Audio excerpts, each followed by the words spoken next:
Bonjour mes élèves, ce cours fait partie du programme de la première année du cycle collégial Parcours international, la matière physique-chimie. Le titre de ce cours, c'est la résistance électrique. Alors avant de commencer notre cours, on va faire un petit rappel concernant quelques notions de base, à savoir le courant électrique continu. On va rappeler le sens conventionnel du courant électrique continu. On va aussi rappeler l'appareil de mesure de l'intensité du courant électrique continu. Alors pour ce faire, on va commencer par ce schéma.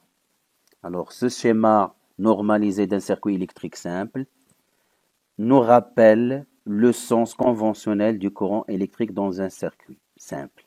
Alors le sens conventionnel du courant électrique dans un circuit est celui qui va du pôle positif vers le pôle négatif du générateur. Ceci bien sûr dans le circuit à l'extérieur du générateur.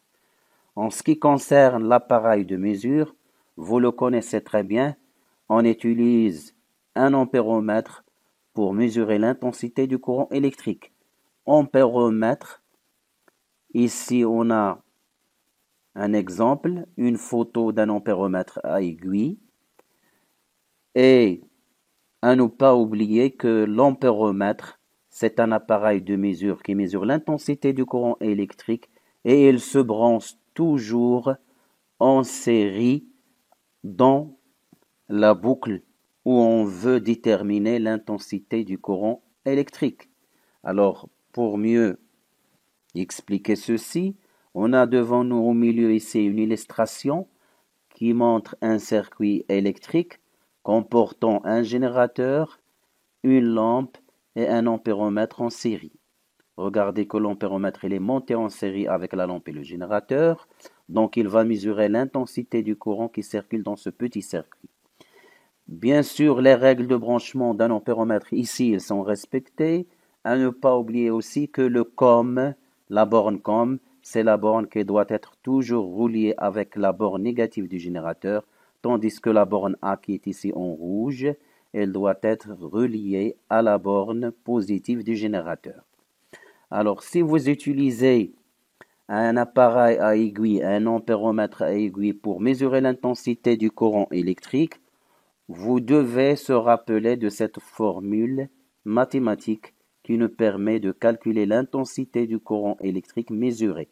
Alors le grand I ici signifie intensité du courant électrique mesuré par cet appareil à aiguille, l'ampéromètre à aiguille. Elle est égale toujours à C. C, c'est le calibre choisi pour faire l'expérience, pour faire la mesure, que multiplie le petit n. Le petit n ici signifie le nombre de graduations désignées par l'aiguille une fois elle est stabilisée, c'est-à-dire le nombre de divisions indiquées par l'aiguille, une fois il est stabilisé bien sûr, divisé par le nombre grand N. Et ici, grand N, c'est le nombre total de graduations qui existent dans l'échelle de lecture choisie. On va rappeler aussi l'intensité ou bien l'unité de l'intensité du courant électrique dans le système international, c'est l'ampère et son symbole, c'est A majuscule.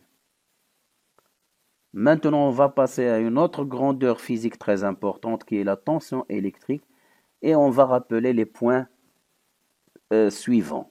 Alors, c'est quoi la tension électrique? Par quoi mesure-t-on la tension électrique et quelle est son unité? Je vous rappelle que la tension électrique, c'est une grandeur physique mesurable. Elle se mesure aux bornes des différents dipôles, que ce soit des générateurs, des piles ou bien des dipôles passifs, c'est-à-dire des dipôles récepteurs des dipôles récepteurs comme la lampe, comme le moteur. Une fois ce dipôle récepteur parcouru par un courant électrique. Alors, comme exemple ici dans cette photo, je peux mesurer la tension aux bornes de cette pile plate et on va trouver lorsqu'on mesure la tension entre les bornes de cette pile plate, on va trouver la valeur 4,5 V, 4,5 volts. Volt, c'est le symbole de l'unité de mesure de l'unité de la tension électrique. Bien sûr, l'appareil de mesure utilisé pour la tension électrique, vous le connaissez très bien, c'est le voltmètre. Ici, encore une fois, j'ai un exemple d'un voltmètre à aiguille. Et le voltmètre à aiguille, il ne faut pas oublier, contrairement à l'ampéromètre, le voltmètre doit se brancher en parallèle avec la portion du circuit dont on veut mesurer la tension électrique. Donc, l'ampéromètre se branche en série, par contre, le voltmètre se branche en parallèle. Dans cette illustration ici, à gauche, vous voyez bien un petit circuit comprenant une pile plate et une lampe. Et ici, on a un voltmètre qui est branché en dérivation ou bien en parallèle avec la lampe. Donc, il va mesurer la tension aux bornes de cette lampe. Une autre fois aussi, les règles de branchement sont respectées, le COM avec le négatif et la borne V rouge avec le lié à la borne qui est liée à la borne positive de la pile. Si vous utilisez un appareil à aiguille, vous devez savoir cette formule pour calculer la tension mesurée. La tension mesurée U égale C fois N sur grand N. La même chose, C ici, c'est le calibre. Petit n, nombre de gradations indiquées par l'aiguille. Et grand N, c'est le nombre de gradations de l'échelle de lecture choisie. Le symbole V, c'est le symbole de l'unité volt, qui est l'unité de la tension électrique. Alors, après ce petit rappel, on va commencer notre cours qui comportera les 4 points qui sont ici. Alors, les 4 points, ou bien les 4 paragraphes, on va commencer par présenter ce que ça veut dire. On va présenter plutôt un résistor et on va expliquer ce que ça veut dire une résistance.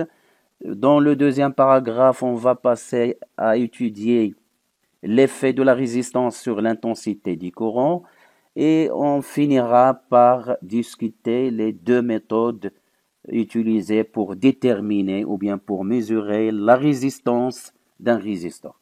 Alors commençons par le premier paragraphe concernant la présentation d'un résistor. Alors pour cela, vous allez regarder cette photo qui est devant vous.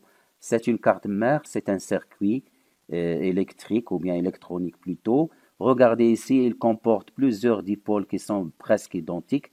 Ces dipôles ils sont juxtaposés l'un à côté de l'autre. Je peux isoler l'un de ces dipôles. Alors regardez l'image ou bien la photo qui est ici à droite. C'est l'un de ces dipôles qui est ici. Et la question qui se pose, c'est quoi ce dipôle? C'est quoi cette composante? Ça sert à quoi? Et quel est son rôle? Alors on va répondre à ceci dans ce premier paragraphe. Alors, ce dipôle, alors je vous donne aussi ici deux images ou bien deux photos.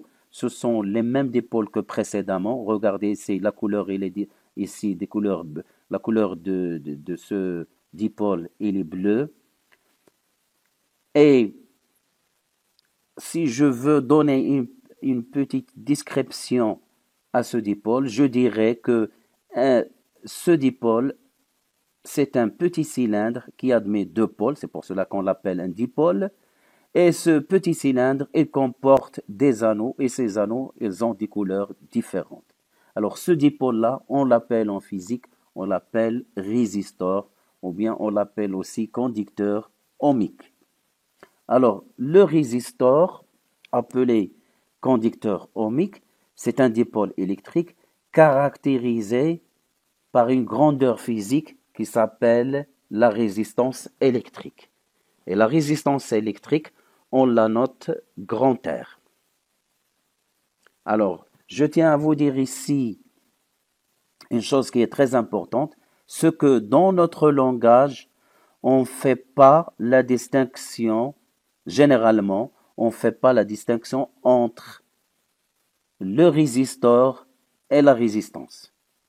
Mais à vrai dire, le résistor, c'est le nom du dipôle et la résistance, c'est la caractéristique physique de ce dipôle qui s'appelle résistor. mais souvent on appelle ce dipôle, on l'appelle comme ça, on l'appelle résistance.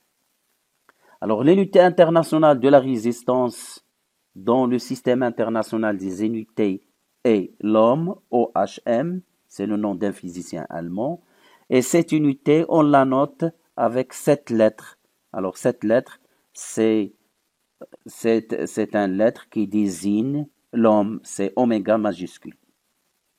On le nomme ou bien on le lit ohm. Alors comme tous les autres unités, l'ohm possède des multiples. Les multiples les plus utilisés sont le kilo-ohm. Alors le kilo, le mot kilo, vous le connaissez, il signifie 1000. Donc 1 kilo-ohm, c'est 1000 ohms.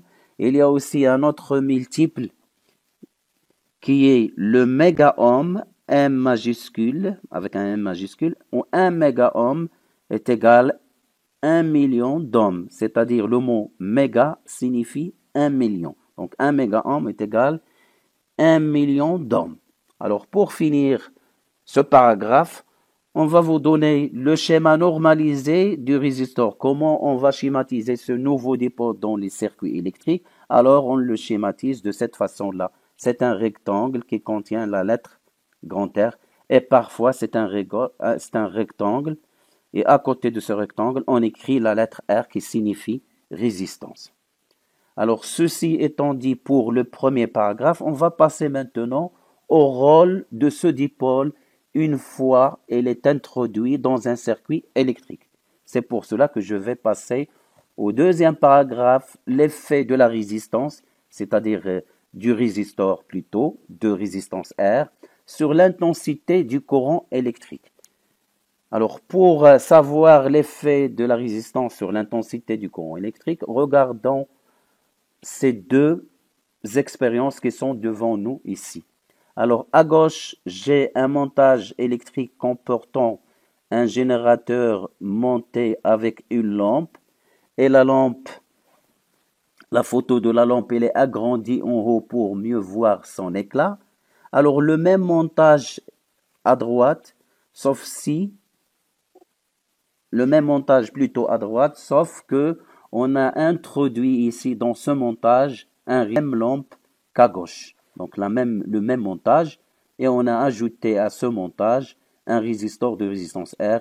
Le voici ici, il est agrandi en haut et le voici ici, il est pincé par deux pinces à crocodile. Regardez ici l'image ou bien la photo de la lampe dans le circuit de droite et son éclat. Alors, qu'est-ce que vous pouvez dire comme observation sur l'éclat de la lampe dans les deux montages? Donc, en regardant bien les deux lampes, vous allez me dire bien sûr que lorsqu'on a introduit le résistor dans le montage électrique, l'éclat de la lampe diminue. Donc je peux même faire une interprétation en passant à discuter l'intensité du courant.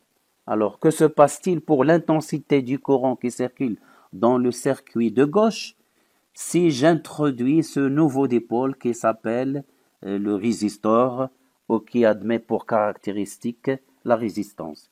Alors, puisque dans le montage du gauche, lorsqu'on ferme ce circuit, il y a un courant électrique qui sort du pôle positif et qui provoque l'éclat de la lampe en revenant au pôle négatif, puisque l'éclat de la lampe en passant au deuxième montage a diminué, et on sait que l'intensité du courant elle est responsable à l'éclat de la lampe, donc je peux dire directement que l'introduction de ce résistor dans le circuit a provoqué la diminution de l'éclat de la lampe.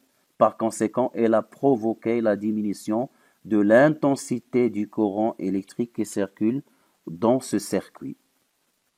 Donc, comme conclusion, on peut dire que la résistance du résistor résiste au passage du courant électrique dans un circuit, c'est-à-dire elle s'oppose au passage du courant électrique.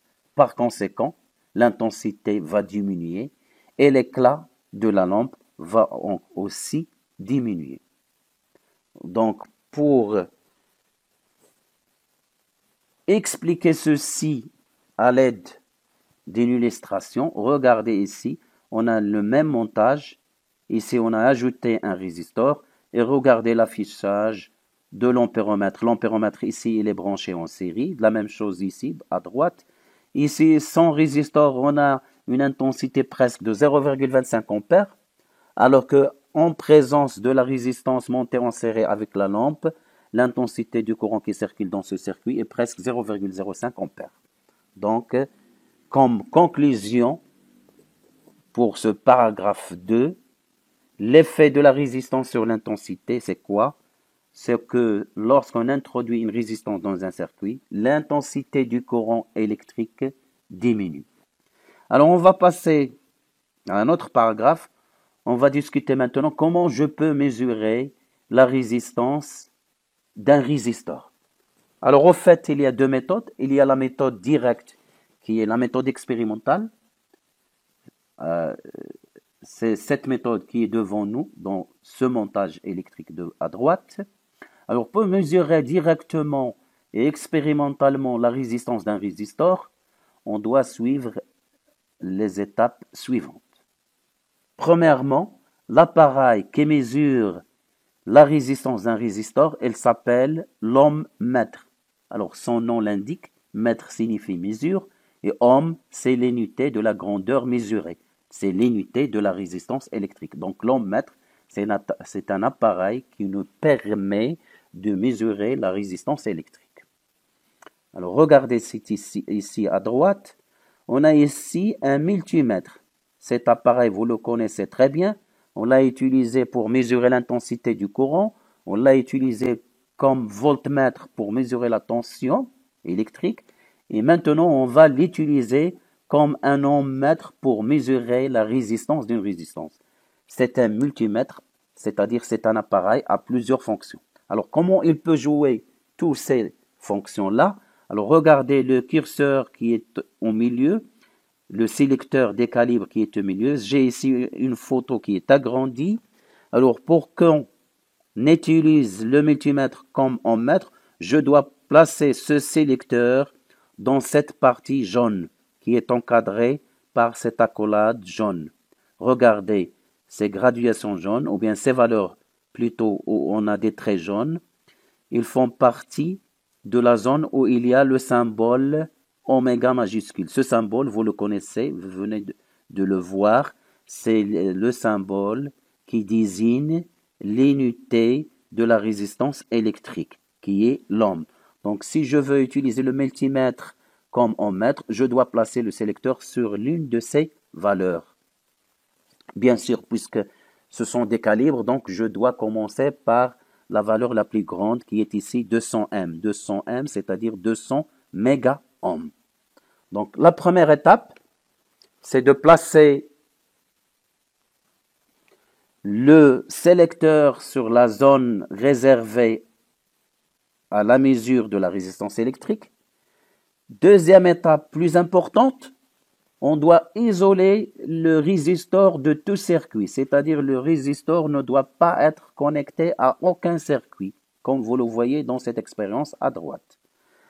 Et la troisième étape, on branche directement le résistor avec le multimètre en dérivation, comme vous le voyez ici, en respectant les branchements. Alors les branchements ici, les pôles qu'on va utiliser, ou bien les bandes qu'on va utiliser, on utilise toujours le COM. Le COM, c'est le commun. Il est toujours utilisé, quelle que soit la fonction de ce multimètre, que ce soit un voltmètre, ou bien un ampéromètre, ou bien un ohmmètre. La borne COM, il est toujours utilisé. Et on va utiliser avec cette borne COM une autre borne rouge, ou cette borne rouge, on va chercher la borne où il y a notre symbole oméga qui désigne le symbole de l'unité de la résistance. Ici, vous le voyez, je pense qu'il est ici, à côté de V, on a le symbole qui désigne, c'est oméga majuscule, qui désigne l'unité de, plutôt le symbole de l'unité de la résistance qui est l'ohm. Donc, voici les trois étapes qu'on doit suivre. Et par conséquent, puisqu'on a utilisé ici un appareil digital, le multimètre, la valeur de la résistance s'affichera directement sur le cran sans calcul. Dans cet exemple, on a 102,4 ohms. Et le calibre, il est sur le ohm. Ici, on a un calibre qui est de kilo-ohm. Et ici, vous voyez bien le symbole de l'ohm. Alors, ceci, c'est pour la méthode expérimentale qui est une méthode directe. Maintenant, on va passer au dernier paragraphe, comment je vais déterminer la valeur de la résistance, mais cette fois-ci en utilisant ce qu'on appelle le code des couleurs. Pour déterminer la valeur de la résistance en utilisant le code international des couleurs, qui est la deuxième méthode, ou bien la deuxième façon de déterminer la valeur de la résistance, on doit suivre les étapes suivantes. La première étape qui est très importante, il faut placer le dipôle, qui est le résistor, de la façon suivante. Il faut le placer de telle sorte que l'anneau qui est le plus proche de l'extrémité, c'est-à-dire qui est le plus proche de l'un de ces deux pôles, il doit être placé à gauche. Alors, si vous regardez bien cette photo-là, qui est en haut, l'anneau qui est plus proche de l'extrémité, ici j'ai deux anneaux en extrémité. Il y a cet anneau de couleur marron et cet anneau de couleur dorée. Celui-là, il est plus loin de cette extrémité alors que le numéro 1, il est plus proche. Donc la bonne position, c'est de placer le résistor de telle sorte que l'anneau le plus proche de l'extrémité soit à votre gauche. C'est-à-dire, il doit se placer à gauche, comme ça. La même chose ici, dans cette deuxième photo, si vous regardez ici, les anneaux ils sont écartés de la même distance. Regardez qu'on a placé ce dipôle de telle sorte que l'anneau le plus proche de l'extrémité soit à gauche. Comme ça, on peut maintenant appliquer le code des couleurs, qui est basé sur les couleurs de ces anneaux. Alors, pour bien comprendre ceci, on va passer à une application. Regardez avec moi cet exemple qui est devant nous. J'ai ici un dipôle qui est un résistor. Alors, on l'a bien placé. Regardez que l'anneau le plus proche de l'extrémité, il est placé à gauche. Dans ce cas, une fois le résistor est en bonne position, les deux premiers anneaux, ils vont nous donner des chiffres significatifs. Le troisième anneau, il va donner ce qu'on appelle un multiplicateur. Et le dernier anneau, qui est ici, il va nous donner ce qu'on appelle la précision, ou bien parfois on l'appelle la tolérance. Donc on va expliquer ceci petit à petit. Alors pour le premier chiffre, regardez ici, j'ai un anneau qui est de couleur rouge. Donc le premier chiffre de la résistance de ce résistor, on peut le détecter à partir de ce tableau. Ce tableau, c'est le tableau du code du couleur. Il me dit que à chaque couleur, on lui correspond un chiffre. Par exemple, si l'anneau est noir, vous devez mettre le chiffre 0. Alors pour moi ici, j'ai un anneau qui est rouge et le rouge dans ce tableau correspond au chiffre 2.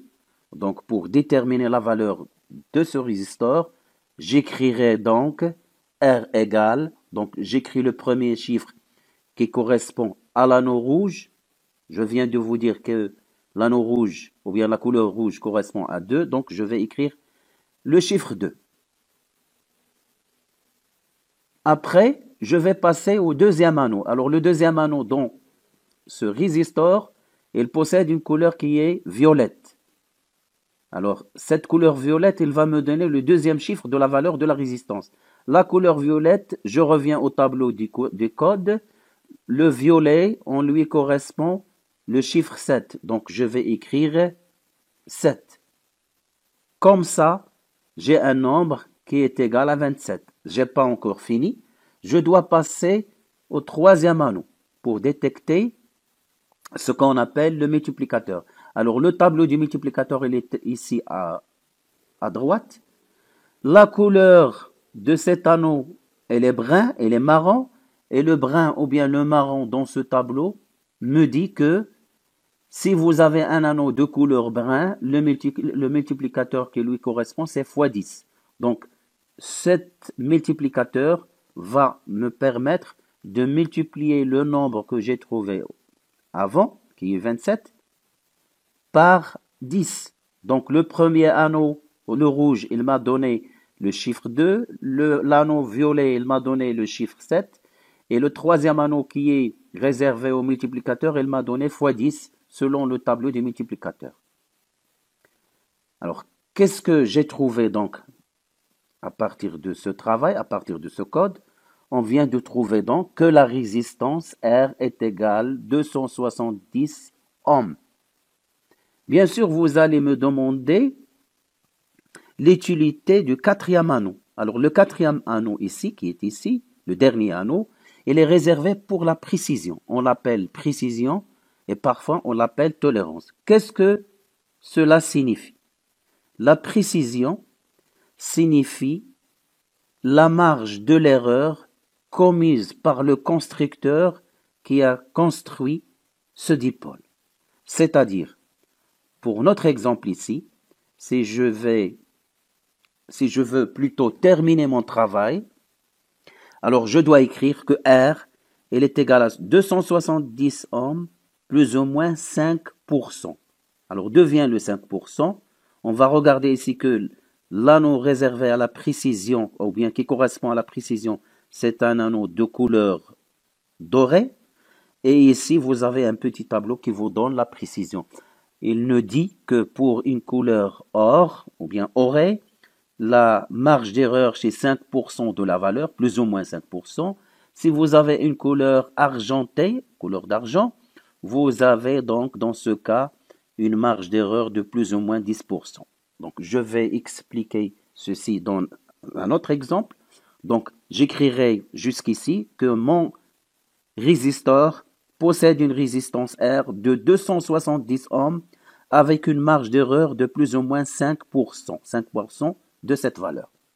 Alors, pour mes élèves, ils doivent tout d'abord savoir comment détecter la valeur de la résistance dans un premier temps, bien sûr, et après, on va expliquer comment on peut-on exploiter le dernier anneau qui est réservé à la précision ou bien à la tolérance. Donc, regardons un autre exemple pour bien illustrer ce problème. Alors ici, la même chose, j'ai une résistance qui contient, ou bien un résistor qui contient 4 anneaux. Je vais essayer de la même façon de déterminer la valeur de R, mais cette fois-ci, je vais exploiter le quatrième anneau qui est réservé à la tolérance, ou bien ce qu'on appelle la précision. Donc de la même façon, le premier anneau va donner le premier chiffre, le deuxième anneau va me donner le deuxième chiffre, le troisième anneau va me donner le multiplicateur, et le quatrième anneau, il va m'indiquer la marge d'erreur commise par le constructeur. Donc R égale, pour le noir, l'anneau noir, je regarde le tableau de couleur ici, j'ai 0, donc j'écrirai 0.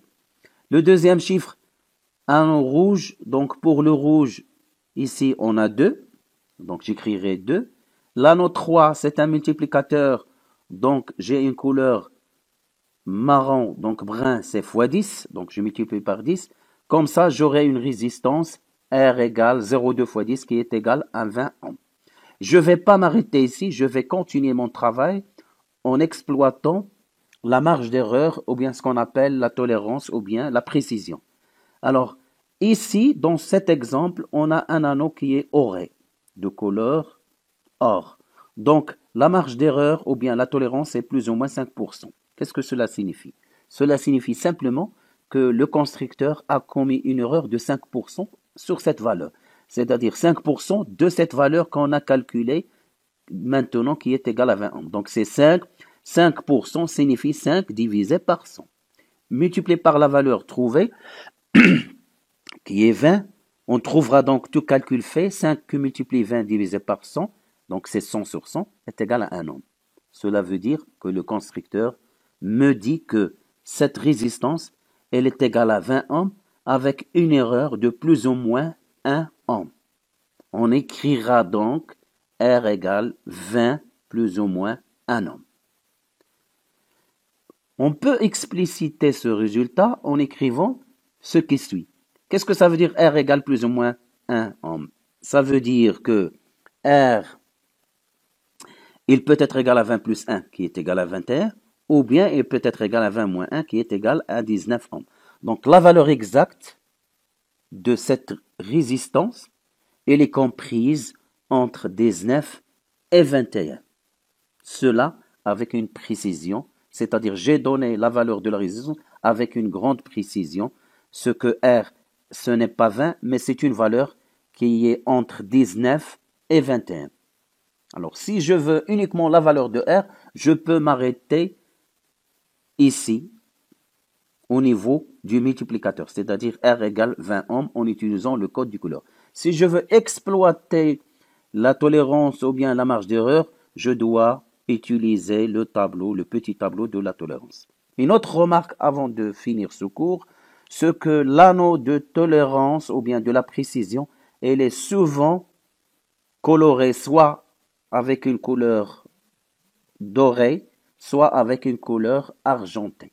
C'est pour cela que si vous avez un problème de positionner votre résistor, si vous avez la couleur argentée ou bien orée dans l'un des anneaux qui existent dans l'extrémité, n'hésitez pas à poser cet anneau à droite. Pourquoi? Parce que l'anneau réservé à la précision, il se trouve toujours à droite. Alors finalement, pour finir, on va faire un autre exemple, et cette fois-ci, je vais comparer la valeur théorique avec la valeur expérimentale. Regardez ici, j'ai une valeur expérimentale. On a mesuré ici avec une expérience réelle la résistance avec un ohmmètre de ce résistor. On a trouvé 102,4 ohms.